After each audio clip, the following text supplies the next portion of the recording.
So I wanted to make a separate video talking about this. The RE4 Remake gameplay looks extremely good, especially that we haven't even got a demo as of yet, but after being thrilled about it, will it be better than the original?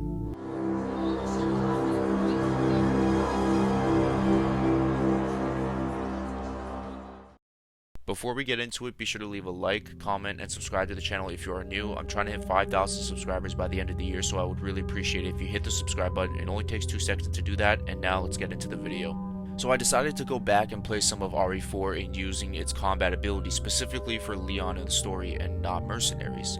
The combat was very unique but basic at the same time, with your knife being a key factor in every aspect of the combat sequences. I even went to Resident Evil 5 to see the RE4 combat being expanded in a more action type way, whether if it was a neck breaker, a stomp, or a crazy backhanded slap. After looking at the gameplay trailer for the RE4 Remake and comparing it to the original, I can go out on a limb here and say that the gameplay we will be seeing and getting in RE4 Remake will be just as, if not more impactful and better than the original game. Now, of course, this is just my personal opinion on this, and I have no right to change everyone's opinion on this topic either, but hear me out. The combat expanding in RE4 Remake was a guarantee, and once you saw it, I was absolutely thrilled and I was excited. The knife seems to be more useful in the combat sequences, whether if you can deflect objects with it or stab someone at their throat trying to strangle you.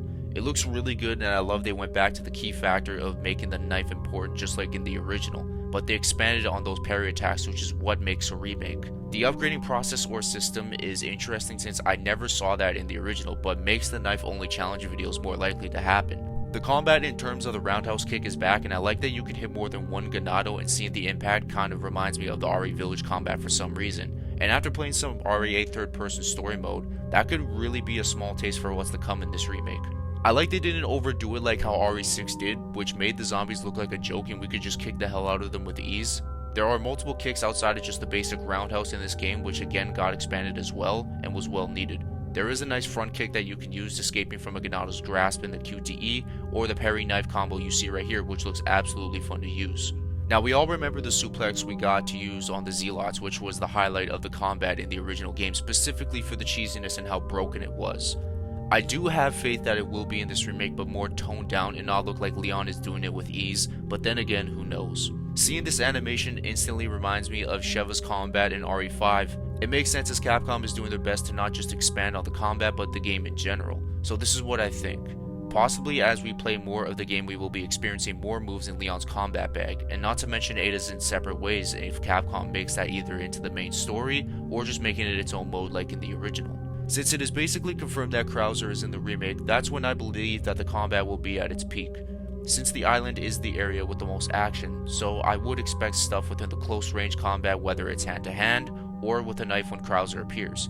Now, in terms of the dodging mechanic we saw in RE3 Remake, it is unknown that if it is coming back or not, but what we do know is the stealth mechanic is going to be a factor into this game.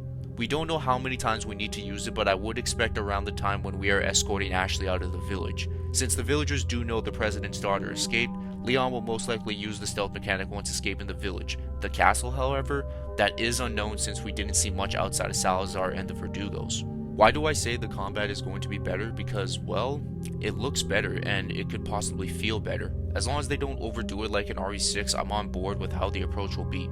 I'm going to also state that this is probably going to be my biggest prediction about this whole subject. The RE4 combat set a standard as RE5 and 6 expanded upon it as each game was installed into the franchise. I'm saying this, RE7 and RE8 was very limited in combat, which was a good direction since a new character was featured into the series. If RE4 Remake's combat thrives and improves upon the original, who says no to that kind of combat in Resident Evil 9 if they go back to the legacy characters? Now, of course, I have not played the remake yet since I barely have access to it, but I do hope we get a demo of the game to either close out the year or enter the new year. Either way, I am excited about it, but I want to know your thoughts in the comments section. Do you think the gameplay is going to be better than the original? We know the main highlight of the original RE4 was the gameplay, and I believe RE4 Remake is on its way to do the exact same, but actually doing it better. And also let me know your excitement scale with the remake as well. Expect more RE4 Remake videos in the near future since I don't know if I want to make any more videos covering the RE8 DLC. Be sure to leave a like to help this video reach the algorithm, and thank you guys for watching most importantly. I hope everyone has themselves a good day, a good night, and a good sleep, and I'll see you guys in my next video. Peace out, and much love.